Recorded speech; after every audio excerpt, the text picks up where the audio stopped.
اعوذ باللہ من الشیطان الرجیم، بسم اللہ الرحمن الرحیم۔ آج الحمدللہ ہم لیکچر نمبر 31 پڑھنے لگے ہیں۔ لیکچر نمبر 31 ہے پیج 264، 264 صفحے پہ۔ اس لیکچر میں 4 شعوروں کی بات کی گئی ہے، اور یہ آپ 4 کا ہندسہ سن کے تو سمجھ ہی گئے ہیں کہ یہ چاروں شعوروں سے کیا مراد ہے۔ انہی 4 باتوں کو ایک اور زاویے سے حضور مرشد کریم ارشاد فرما رہے ہیں۔ حواس کے 2 رخ ہیں۔ حواس یعنی ہماری جتنی حسیات ہیں، حسیات کون سی ہیں؟ دیکھنا، سننا، سونگھنا، چکھنا اور چھونا۔ ان تمام حواسوں کے 2 رخ ہیں۔ ایک میں تغیر ہوتا رہتا ہے، اور جیسے جیسے تغیر واقع ہوتا ہے اسی مناسبت سے رنگ پیدا ہوتے ہیں۔ دیکھیں، ہمارے یہاں کیا سمجھا جاتا ہے کہ رنگوں کی وجہ سے میری حسیات میں تغیر ہو رہا ہے، حالانکہ روحانیت کیا دیکھ رہی ہے کہ جیسے جیسے حواس میں تغیر ہوتا ہے اسی مناسبت سے رنگ پیدا ہوتے ہیں، اور جہاں تغیر واقع نہیں ہوتا وہاں بے رنگی ہوتی ہے۔ حواس میں تغیر ورائے بے رنگ سے ہوتا ہے۔ اب یہ رنگینی، رنگ، یک رنگی اور پھر بے رنگی اور پھر اس کے بعد ورائے بے رنگ، تو یہ 4 چیزیں ہو گئی۔ اور جیسے ہی ورائے بے رنگ میں تغیر پیدا ہوتا ہے، ایک رنگینی پیدا ہوتی ہے جو بے رنگی کہلاتی ہے۔ بے رنگی میں تغیر ہوتا ہے تو حواس میں درجہ بدرجہ ایک رنگ پیدا ہو جاتا ہے، اور یہ بہت سارے رنگ ایک جگہ جمع ہوتے ہیں تو کل رنگ بن جاتے ہیں، یعنی رنگینی بن جاتی ہے۔ اب آپ غور کریں کہ 2-3 جملوں میں وہ جو آپ نے مثال سنی کہ ہم اپنے ارد گرد دیکھ رہے ہیں، ہمیں سب رنگ نظر آ رہے ہیں، یعنی رنگوں کی وجہ سے چیزیں دکھ رہی ہیں۔ یہ عالم میں رنگ و بو کہلا رہا ہے، یہ عالم میں ناسوت کہلا رہا ہے۔ اس سے اوپر یک رنگی، یعنی وہ روشنی جس کی وجہ سے یہ سارے رنگ دکھ رہے ہیں، وہ ہو گئی یک رنگی۔ اب اس روشنی کی اساس جو ہے، بنیاد جو ہے، وہ کرنٹ ہے۔ اگر آپ کمرے میں رات کے وقت لائٹ لگاتے ہیں تو آج کل کرنٹ کی وجہ سے ہے۔ تو یہ ایک مثال ہے کہ کرنٹ میں کیا رنگ ہے، تو کرنٹ میں تو کوئی رنگ نہیں ہے، لیکن بلب میں سے جب کرنٹ گزرتا ہے تو وہ یک رنگی پیدا کر دیتا ہے۔ اب کرنٹ جو ہے اس کی اساس کیا ہے؟ تو کرنٹ بے رنگ ہوا تو بے رنگی کی اساس ورائے بے رنگ ہے، یعنی کہ وہ ذہن جس نے کرنٹ کا فلو کنٹرول کیا، کرنٹ کو جنریٹ کیا، جس نے اس کے لیے ٹرانسمیشن سارا سسٹم قائم کیا، اور وہ باقاعدہ گریڈ اسٹیشن اور پھر ٹرانسفارمرز وغیرہ اور ایم ٹیز لگا کے آپ کے گھروں میں 220 وولٹ پہ لا کے اس کو سپلائی کر دیا۔ تو یہ ورائے بے رنگ وہ ذہن ہو گیا جس نے کرنٹ کو جنریٹ کیا، اور بے رنگی کرنٹ ہو گیا، پھر یک رنگی اس کی وجہ سے ہونے والی روشنی ہو گئی، اور پھر اس روشنی سے رنگینی۔ تو یہ 4 درجے واضح ہو گئے۔ اب بے رنگی میں جب تغیر ہوتا ہے تو کیا ہوتا ہے؟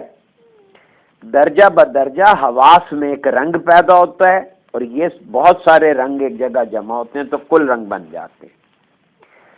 اب اسی بات کو کہاں کنیکٹ کیا جاتا ہے کہ وہمے سے تغیر کی شروعات ہوتی ہے، یعنی ورائے بے رنگ اصل میں کیا ہے؟ وہمہ، اور یہ تغیر خیال اور تصور کی راہیں طے کر کے محسوسات کی صورت اختیار کر لیتا ہے۔ وہ 4 چیزیں جس کو ورائے بے رنگ کہا وہ وہمہ ہے، جس کو بے رنگی کہا وہ خیال ہے، جس کو یک رنگی کہا وہ تصور ہے، اور جو رنگینی ہے وہ اصل میں محسوسات ہیں۔ تو خیال، تصور اور محسوسات یہ ایک دائرے میں سفر کرتے ہیں۔ جس طرح خیالات اور تصورات محسوسات بننے کے لیے سفر کرتے ہیں، یعنی اوپر سے نیچے کی طرف آ رہے ہیں، تو اسی طرح یہ دوبارہ پلٹتے ہیں، اور یہ سلسلہ ازل تا ابد قائم ہے، یعنی ازل سے لے کر ابد تک یہی سلسلہ قائم ہے۔ خیال اور تصورات کا سفر کرنا زمانی اور مکانی فاصلوں کو متعین کرتا ہے، یعنی یہ زمانیت اور مکانیت اصل میں کیا ہے؟ خیالات اور تصورات کے سفر کا نام ہے۔ یہ انتہائی خوبصورت ڈیفینیشن ہے اور انتہائی زبردست بات ہے۔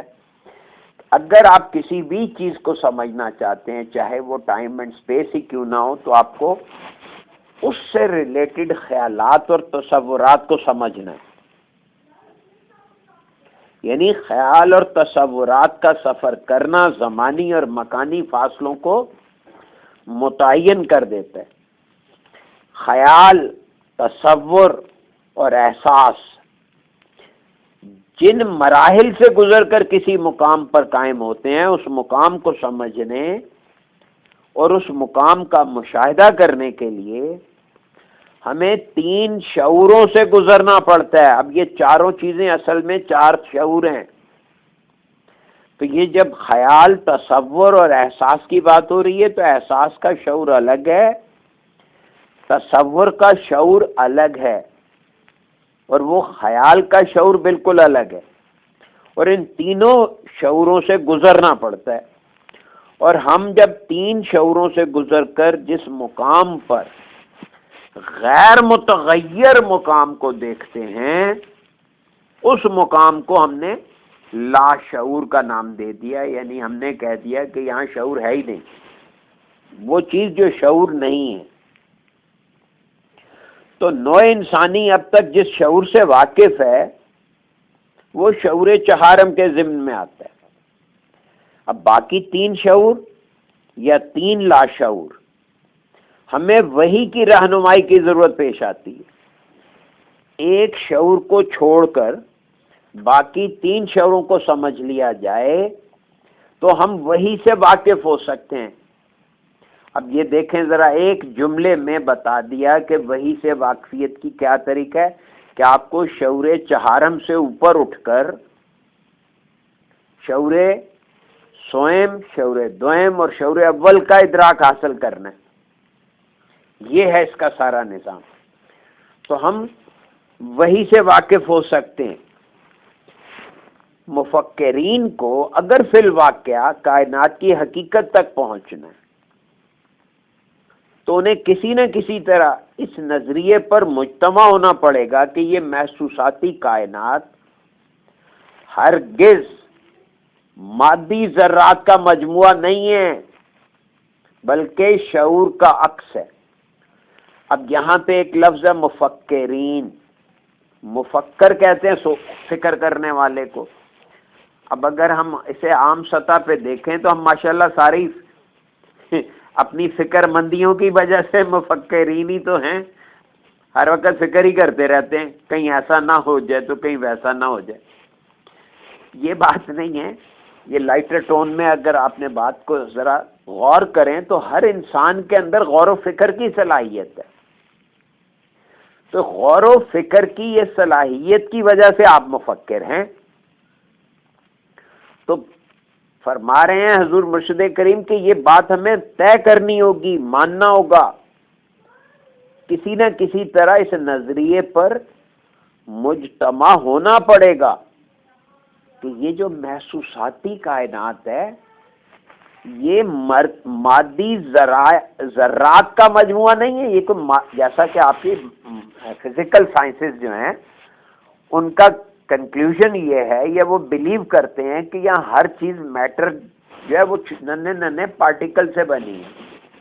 پہلے انہوں نے اس کا ایٹم نام رکھا، پھر اس کو سب ایٹامک پارٹیکلز کہا، پھر اب وہ کوارکس اور اس طرح کی چیزوں کے نام لے رہے ہیں۔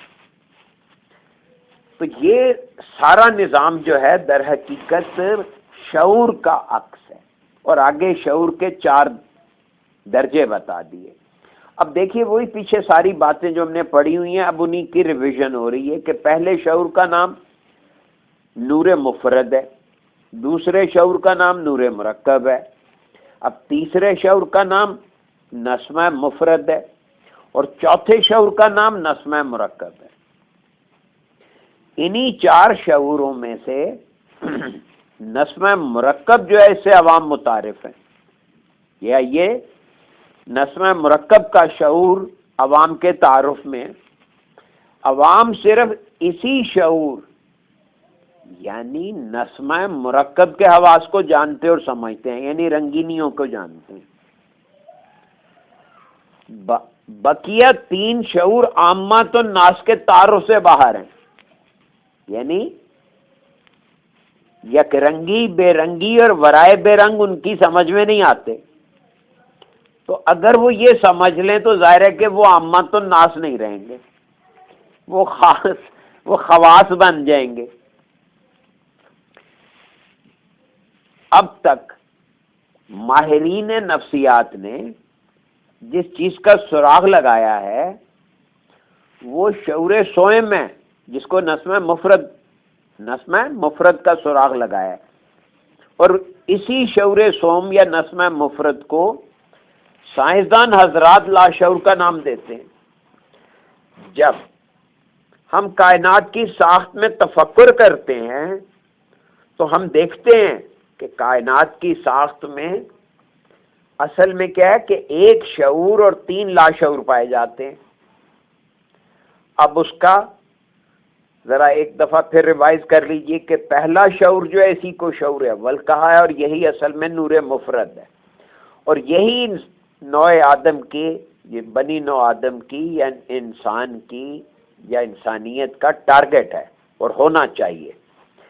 دوسرا شعور شعور دوئم ہے، یہ نور مرکب ہے۔ تیسرا شعور جو ہے یہ شعور سوئم، یہ نسمہ مفرد ہے۔ چوتھا شعور شعور چہارم جو ہے یہ نسمہ مرکب ہے۔ اس میں ایک اضافی بات یہ سن رکھیں کہ چوتھا شعور یہ نسمہ مرکب جو ہے یہ انسان اور انسان کی دنیا ہے، مادی دنیا یعنی ٹھوس دنیا۔ تیسرا شعور نسمہ مفرد جو ہے یہ اصل میں جن اور جنات کی دنیا ہے۔ دوسرا شعور جو ہے جسے شعور دوم کہا، یہ نور مرکب ہے، یہ ملائے اعلیٰ اور ملائکہ کی دنیا یعنی فرشتوں کی دنیا، اور پھر اس سے اوپر جو ہے وہ نور مفرد ہے، اور نور مفرد کا مطلب ہو گیا اللہ کا ذہن یا اللہ کی صفات۔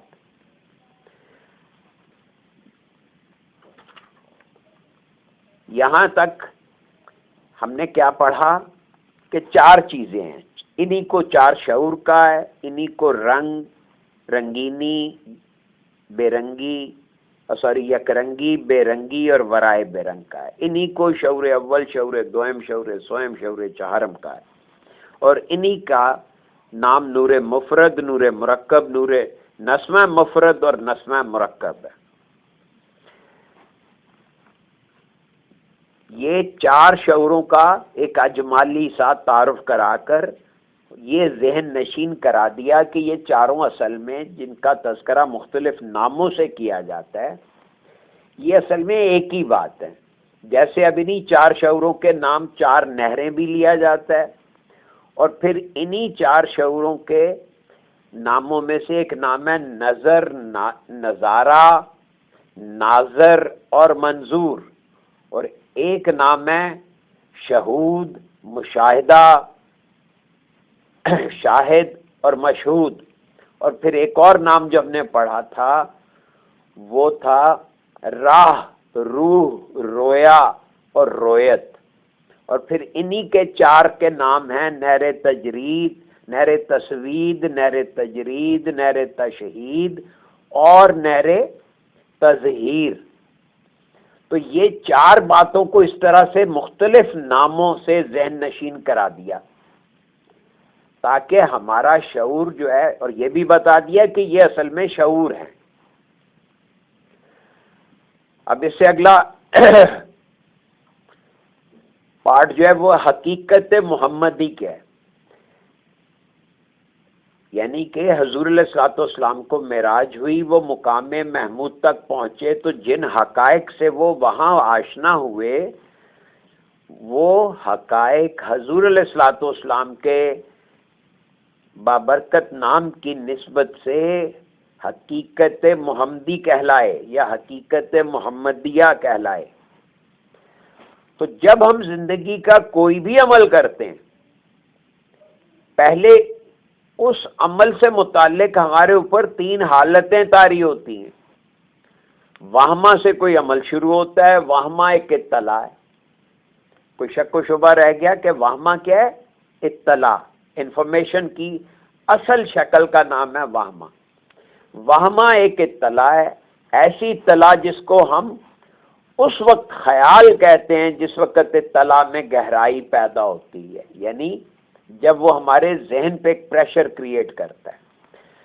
یہ اطلاع دماغ کے اوپر دباؤ بن کر نزول کرتی ہے۔ اطلاع میں دباؤ اور پھر ٹھہراؤ پیدا ہوتا ہے۔ صرف دباؤ پیدا اور ٹھہراؤ نہ تو وہ پاسنگ تھاٹ کہلاتا ہے۔ اب اس اطلاع کو خیال بھی کہتے ہیں، لیکن یہ اطلاع جو خیال بن گئی ہے اس میں خد و خال نہیں ہوتے، یا دماغ میں خد و خال کا احساس نہیں ابھرتا۔ یعنی اب یہ بات اس لیے دوبارہ جملے کو ٹھیک کر کے کہا کہ خیال کے اندر خد و خال ہوتے ہیں لیکن دماغ میں ان کا احساس نہیں ابھرتا، اور جب خیال میں گہرائی پیدا ہوتی ہے تو اس عمل سے متعلق خد و خال پیدا ہو جاتے ہیں، یعنی اس اطلاع سے متعلق اس کے اندر خد و خال پیدا ہونے شروع ہو جاتے ہیں، اور جیسے ہی خد و خال پیدا ہوتے ہیں تو خیال کا نام تصور بن جاتا ہے۔ جب تصور گہرا ہوتا ہے تو وہ عمل جو وہمے سے شروع ہوا تھا احساس بن کر سامنے آ جاتا ہے، یعنی تصور کیا ہوا؟ تو وہ عمل جو وہمے سے شروع ہوا وہ خیال بنا، اور خیال سے تصور بنا، اور تصور سے وہ احساس بن گیا۔ اب یہ ساری حالت اوپر سے نیچے کو آ رہی ہے، لہٰذا یہ حالت نزولی ہے، یعنی غیب کی دنیا سے ایک اطلاع آ رہی ہے۔ اب غیب کسے کہتے ہیں؟ وہ چیز جو ہمارے سامنے نہیں ہے، ہماری ظاہری آنکھوں کے سامنے نہیں ہے۔ تو غیب کی دنیا سے ایک اطلاع آتی ہے۔ اب غیب نہیں کہا، غیب کی دنیا، یعنی وہاں پوری چیزیں آباد ہیں۔ تو غیب کی دنیا سے ایک اطلاع آتی ہے اور احساس کی صورت میں جلوہ گر ہوتی ہے، پھر یہی احساس واپس تصور اور خیال بن کر سعودی حالت میں لوٹ جاتا ہے۔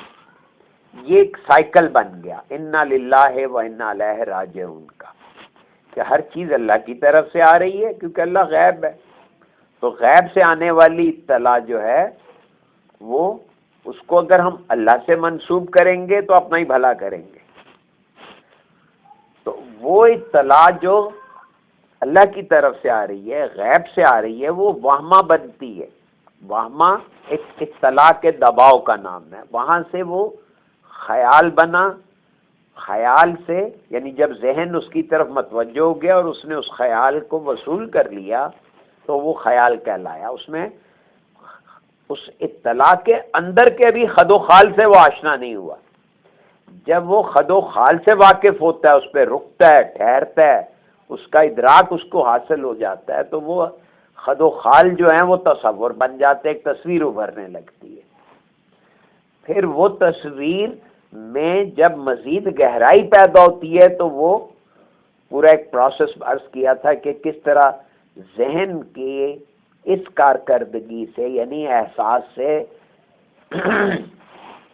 دماغ میں الیکٹریکل امپلسز، اور پھر الیکٹریکل امپلسز سے وہ کیمیکل امپلسز، اور کیمیکل امپلسز جو ہیں وہ موٹر امپلسز میں ٹرانسلیٹ ہو جاتی ہیں اور ایک عمل سامنے آ جاتا ہے، اور یہاں سے پھر وہ واپس ریکارڈ ہوتا چلا جاتا ہے، اور یہ ریکارڈ اب سعودی حالت کہلاتا ہے۔ تو انسان کیفیات و واردات کو جس طرح محسوس کر کے جانتا ہے، اور جو چیز اسے کسی علم کے بارے میں اطلاعات فراہم کرتی ہے اس کا نام شعور ہے۔ یعنی انسان کیفیات و واردات، یعنی جو بھی اس کے فیلنگز ہوتے ہیں، ان کو کس طرح محسوس کرتا ہے اور کس طرح جانتا ہے، اور پھر وہ چیز جو اسے کسی علم کے بارے میں اطلاعات فراہم کر رہی ہے وہ کیا ہے، تو اس چیز کا نام ہے شعور۔ ماہرین نفسیات نے جب شعور کی گہرائی میں تفکر کیا تو ان کے اوپر یہ بات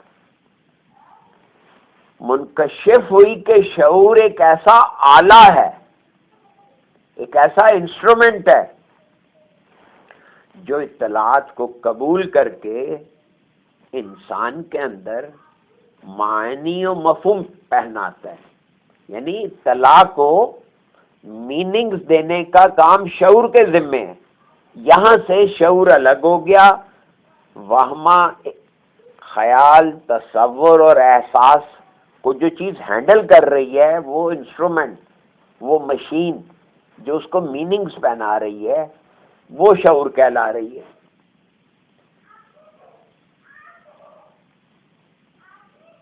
ساتھ ہی ساتھ اس کے سامنے یہ بات آئی کہ اطلاعات جو معنی و مفہوم بن کر خیالات بن رہی ہیں، یقیناً ان کا کوئی سورس ہے، یعنی کہیں نہ کہیں سے تو آئی ہیں نا۔ تو اطلاعات کہیں سے آ رہی ہیں، اور اطلاعات جہاں سے آ رہی ہیں اس کا نام ماہرین نفسیات نے لاشعور رکھ دیا۔ یعنی جس شعور سے ہم واقف ہیں اس شعور کے علاوہ ایک اور شعور ہے، اور وہ شعور شعوری کیفیات کے برعکس ہے۔ ماہرین روحانیت، اب یہ ماہرین نفسیات کا زاویہ نگاہ بتا دیا کہ وہ تو صرف ایک شعور کو جانتے ہیں اور ایک لاشعور کو جانتے ہیں، لیکن ماہرین روحانیت جب شعور کا تذکرہ کرتے ہیں تو وہ ایک شعور کا تذکرہ نہیں کرتے بلکہ 4 شعوروں کا تذکرہ کرتے ہیں۔ اور ماہرین روحانیت کائنات کو 4 شعوروں کا مرکب بتاتے ہیں، یعنی ساری کائنات 4 شعوروں پر تخلیق کی گئی ہے، اور 4 شعوروں پر تمام حرکات و سکنات قائم ہیں۔ اب دیکھیں نا یہ فرق، پہلے صوفیہ کرام جب ان باتوں کا تذکرہ کرتے تھے تو وہ کہتے تھے کہ پوری کائنات کو 4 نہریں فیڈ کر رہی ہیں، لیکن اب جو ہے وہ اس ماڈرن دور میں حضور کلندر بابا اولیاء نے اور حضور مرشد کریم نے کیا کیا کہ بتا دیا کہ یہ 4 نہریں کہہ کے آپ خامخواہ اپنے آپ کو کسی خیالی دنیا میں نہ بسائیں، بلکہ یہ 4 شعور ہیں، 4 درجے ہیں شعور کے، اور یہ ساری حرکات و سکنات انہی 4 شعوروں پر قائم ہیں۔ اب نوع انسانی عام طور پر ایک شعور سے واقف ہے، اور نوع انسانی میں وہ حضرات جو تفکر کرتے ہیں، دانشوروں میں جو عامت الناس سے ہٹ کر علمی حیثیت میں اپنا ایک تعارف رکھتے ہیں، ان کے نزدیک کائناتی زندگی یا انسانی زندگی 2 شعوروں سے مرکب ہے۔ تو اس کا مطلب یہ ہے کہ عامت الناس صرف ایک شعور سے واقف ہیں اور باقی 3 شعوروں سے واقف نہیں ہیں۔ ہم جب قرآن پاک اور آسمانی کتابوں میں تفکر کرتے ہیں تو ہمیں یہ علم حاصل ہوتا ہے کہ قرآن 2 شعوروں کے علاوہ مزید 2 شعوروں کا تعارف کرواتا ہے۔ قرآن کے بیان کردہ 2 شعور بھی لاشعور کے دائرے میں آتے ہیں۔ شعور کی تعریف میں یہ بات کہی جاتی ہے کہ کوئی چیز ویژن بن کر سامنے آئے، اس چیز اور ہمارے درمیان فاصلہ ہو تو وہ چیز ٹھوس ہو، اس میں کشش ثقل ہو، تو اس کو ہم مادی آنکھ سے دیکھ سکتے ہیں اور مادی جسم سے چھو سکتے ہیں۔ یہ بات جو ہے کہ یہ شعور کی تعریف میں کہی جا رہی ہے۔ شعور اس زون میں کام کرتا ہے کہ کوئی چیز ویژن بن کر سامنے آئے، ویژن کا مطلب ہے کوئی تصویری صورت ہو، پھر اس کے اور ہمارے درمیان فاصلہ ہو، کیونکہ قانون پڑھا تھا آپ نے کہ فاصلے کے بغیر ہم چیز نہیں دیکھ سکتے۔ پھر تیسری بات یہ فرمائی کہ وہ ٹھوس ہو، اس میں کشش ثقل ہو، اور پھر یہ کہ ہم اسے مادی آنکھ سے دیکھ سکتے ہیں اور اس کے مادی جسم کو چھو سکتے ہیں۔ ہم جانتے ہیں کہ جس چیز سے ہم پہلے متعارف ہوتے ہیں اس چیز سے متعلق ہمارے ذہن میں ایک وہمہ پیدا ہوتا ہے، پھر یہی وہمہ خیال بنتا ہے، خیال میں گہرائی کے بعد ایک تصوراتی صورت ابھرتی ہے، اور یہی تصوراتی صورت احساس کا درجہ حاصل کر لیتی ہے۔ وہمہ سے احساس تک پہنچنے کے لیے یا کسی چیز کو وہمہ سے احساس کے اندر دیکھنے کے لیے روحانی قانون کے مطابق سارا عمل ایک سیکنڈ کے 1000ویں حصے میں واقع ہوتا ہے۔ اب ہم پڑھ تو اس کو آرام آرام سے رہے ہیں، لیکن یہ عمل سارے کا سارا وہم میں سے احساس بننے تک اور اس کے موٹر امپلس بننے تک ایک سیکنڈ کے 1000ویں حصے میں ہو جاتا ہے، اور یہ عمل متواتر اور بار بار خود کو دہراتا رہتا ہے۔ ایک سیکنڈ کے 1000ویں حصے میں واقع ہونے والی رفتار اتنی تیز ہوتی ہے کہ وہ چیز ہمیں ساکت محسوس ہوتی ہے، اور جو چیز ہم اپنے سامنے دیکھ رہے ہیں وہ چیز وہمہ، خیال، تصور اور احساس کا درجہ حاصل کر کے نظروں کے سامنے آتی ہے۔ یعنی یہ سارا پروسیس اتنی رفتار سے ہوتا ہے کہ ہم اس رفتار کو محسوس ہی نہیں کرتے، اس لیے ہمارے لیے یہ چیز موجود ہی نہیں ہے۔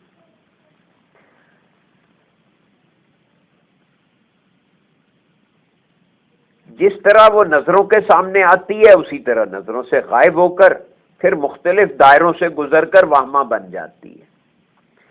وہمہ، خیال، تصور، یہ تین کیفیات ہیں، تین کیفیات ہیں، اور یہ تین کیفیات جس طرح نزول کرتی ہیں اسی طرح صعود کرتی ہیں۔ نزول اور صعود کی پھر یہ حرکات جو ہیں یہ اصل میں 6 دائروں میں تقسیم ہو جاتی ہیں۔ اب دیکھیے اس میں کیا کیا آ گیا، 2 شعور، پھر 4 شعور، پھر اس کو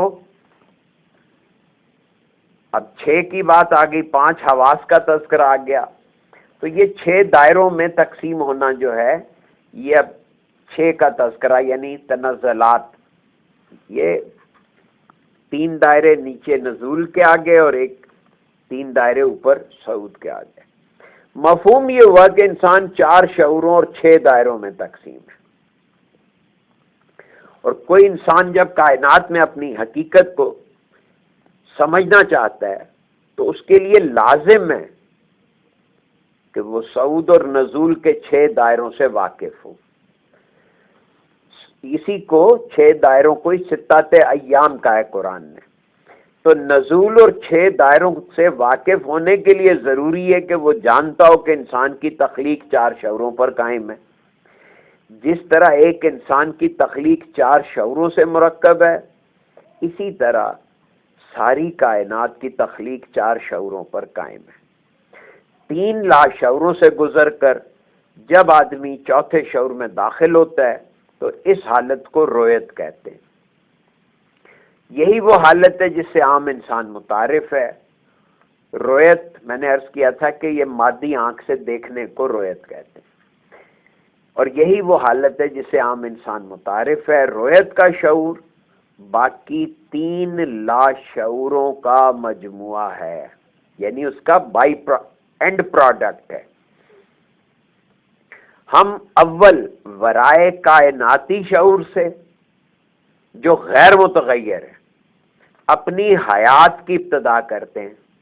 اب ورائے کائناتی شعور جو غیر متغیر ہے اسی کو شعور اول کہا، اسی کو وہمہ کہا۔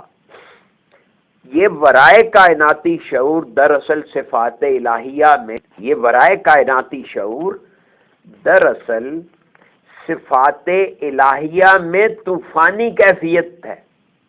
یہ ہے اصل راز کہ جو ورائے کائناتی شعور ہے یہ اصل میں کیا چیز ہے؟ یہ اللہ کی صفات میں ایک ابال پیدا ہو رہا ہے، ایک طوفانی کیفیت پیدا ہو گئی، وہ اپنے اظہار پہ آمادہ ہو گئی۔ تو اس کی مثال ہے صفات الہیہ میں ایک فوارہ پھوٹتا ہے، اور یہی فوارہ نزول کر کے تیسرے قدم پر فرد بن جاتا ہے۔ پہلے قدم پر فوارے کا ہیولا کائنات کی شکل میں ہوتا ہے، یعنی پہلے قدم پر ساری کائنات ایک نقطے میں نظر آتی ہے، دوسرے قدم پر وہ کسی ایک نوع کا ہیولا بن جاتی ہے، اور پھر تیسرے قدم پر وہ فرد بن کر رونما ہو جاتا ہے۔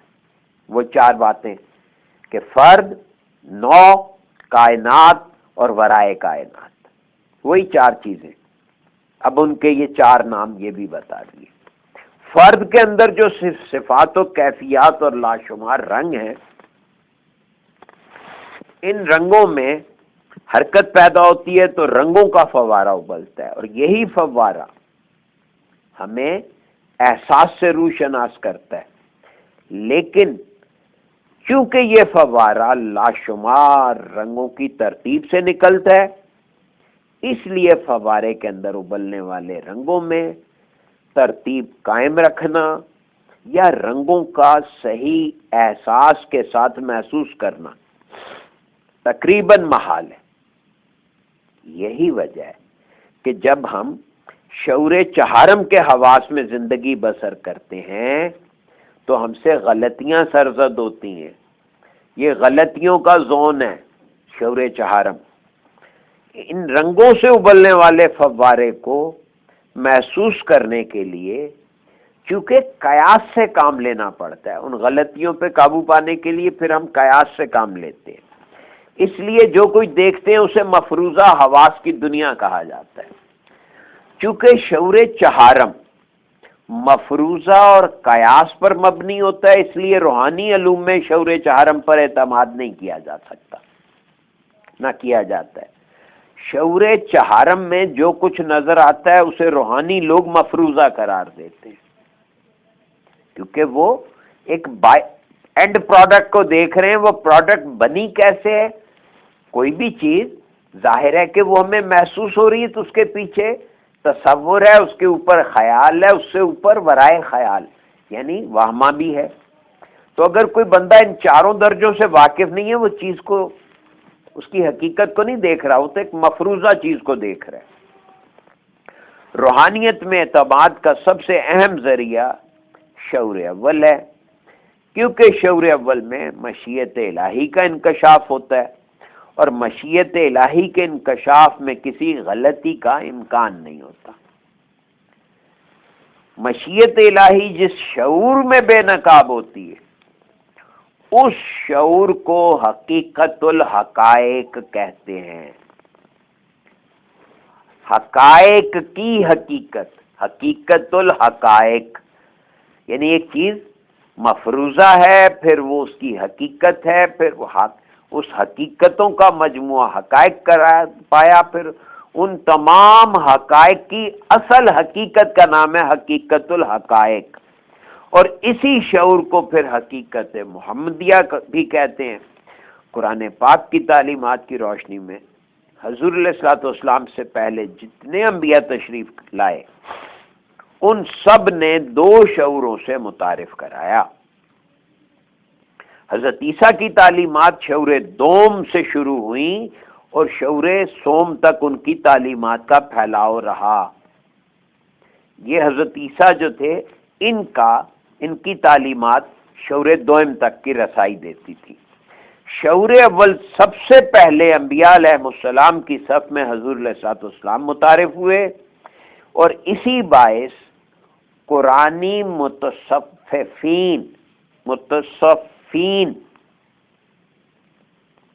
یعنی تصوف، قرآن کے حوالے سے تصوف والے وہ حضرات جو قرآن کے علوم کے عارف ہیں اس کو حقیقت محمدیہ کہتے ہیں، اور قرآن پاک میں ہی شعور اول کو علم القلم کے نام سے متعارف کرایا گیا ہے۔ یہ آپ کا